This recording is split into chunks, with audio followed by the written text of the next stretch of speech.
राधे राधे मेरे प्यारे भाइयों बहनों माताओं व बंधुओं, संस्कार की बातें चैनल में आपका स्वागत है। बंधुओं, आज गुरुवार के दिन मैं आपके लिए लाई हूँ भगवान विष्णु की कथा। बंधुओं, यदि आपने हमारे चैनल को अब तक सब्सक्राइब नहीं किया तो जरूर करें और बेल आइकन दबाना ना भूलें, ताकि आपको हमारी आने वाली सभी वीडियोस की जानकारी सबसे पहले हो सके। बंधुओं, वीडियो को पूरी सुनने के बाद कमेंट बॉक्स में जय विष्णु भगवान जरूर लिखें। बोलो विष्णु भगवान की जय हो। भगवान विष्णु कहते हैं, राजन, कृकल वैश्य सब तीर्थों की यात्रा पूरी करके अपने साथियों के साथ बड़े आनंद से घर की ओर लौटे। वे सोचते थे, मेरा संसार में जन्म लेना सफल हो गया, मेरे सब पितर स्वर्ग को चले गए होंगे। वे इस प्रकार विचार कर ही रहे थे कि एक दिव्य रूपधारी विशाल काय पुरुष उनके पितामहों को प्रत्यक्ष रूप से बांधकर सामने प्रकट हुए और बोले, वैश्य, तुम्हारा पुण्य उत्तम नहीं है, तुम्हें तीर्थ यात्रा का फल नहीं मिला, तुमने व्यर्थ ही इतना परिश्रम किया। यह सुनकर कृकल वैश्य दुख से पीड़ित हो गए।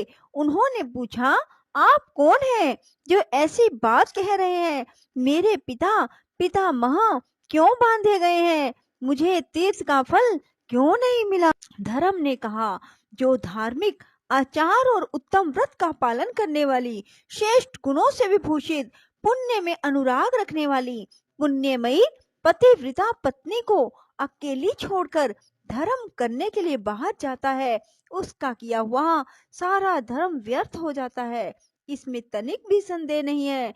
जो सब प्रकार के सदाचार में संलग्न रहने वाली, प्रशंसा के योग्य आचरण वाली, धर्म साधन में तत्पर, सदा पतिव्रत्य का पालन करने वाली, सब बातों को जानने वाली, ज्ञान की अनुरागिनी है, ऐसी गुणवती, पुण्यवती और महासती नारी जिसकी पत्नी हो, उसके घर में सर्वदा देवता निवास करते हैं।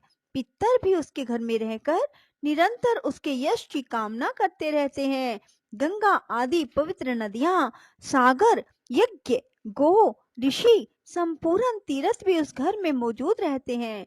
पुण्यमयी पत्नी के सहयोग से गृहस्थ धर्म का पालन अच्छे ढंग से होता है। इस भूमंडल में गृहस्थ धर्म से बढ़कर दूसरा कोई धर्म नहीं। वैश्य, गृहस्थ का घर यदि सत्य और पुण्य से युक्त हो तो परम पवित्र माना गया है। वहां सब तीर्थ और देवता निवास करते हैं। गृहस्थ का सहारा लेकर सब प्राणी जीवन धारण करते हैं। गृहस्थ आश्रम के समान दूसरा कोई उत्तम आश्रम मुझे दिखाई नहीं देता। जिसके घर में साध्वी स्त्री होती है, उसके यहाँ मंत्र, अग्निहोत्र, संपूर्ण देवता, सनातन धर्म, दान, आचार सब मौजूद रहते हैं। इसी प्रकार जो पत्नी से रहित है, उसका घर जंगल के समान है। वहां किए हुए यज्ञ तथा भांति भांति के दान सिद्धिदायक नहीं होते। साध्वी पत्नी के समान कोई तीर्थ नहीं, पत्नी के समान कोई सुख नहीं।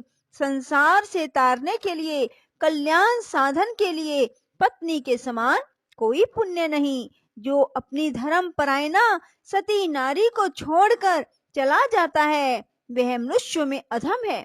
गृह धर्म का परित्याग करके तुम्हें धर्म का फल कहाँ मिलेगा? अपनी पत्नी को साथ लिए बिना जो तुमने तीर्थ में स्नान और दान किया, उसी दोष से तुम्हारे पूर्वज बांधे गए हैं। तुम चोर हो और तुम्हारे ये पितर भी चोर हैं, क्योंकि इन्होंने लोलुपतावश तुम्हारा दिया हुआ श्राद्ध का अन्न खाया है। तुमने श्राद्ध करते समय अपनी पत्नी को साथ नहीं रखा था। जो सुयोग्य पुत्र श्रद्धा से युक्त हो, अपनी पत्नी के दिए हुए पिंड से श्राद्ध करता है, उससे पितरों को वैसी ही तृप्ति होती है जैसी अमृत पीने से। इसमें तनिक भी संदेह नहीं। पत्नी ही गृहस्थ धर्म की स्वामिनी है। उसके बिना ही जो तुमने शुभ कर्मों का अनुष्ठान किया है, यह स्पष्ट ही तुम्हारी चोरी है।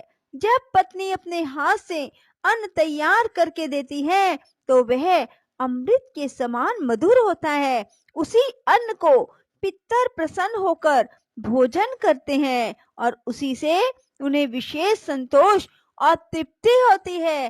पत्नी के बिना जो धर्म किया जाता है वह निष्फल होता है।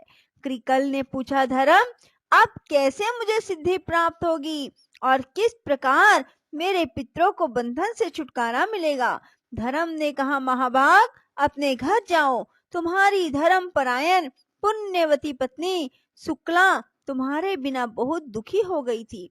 उसे सांत्वना दो और उसी के हाथ से श्राद्ध करो। अपने घर पर ही पुण्य तीर्थों का स्मरण करते हुए तुम श्रेष्ठ देवताओं का पूजन करो।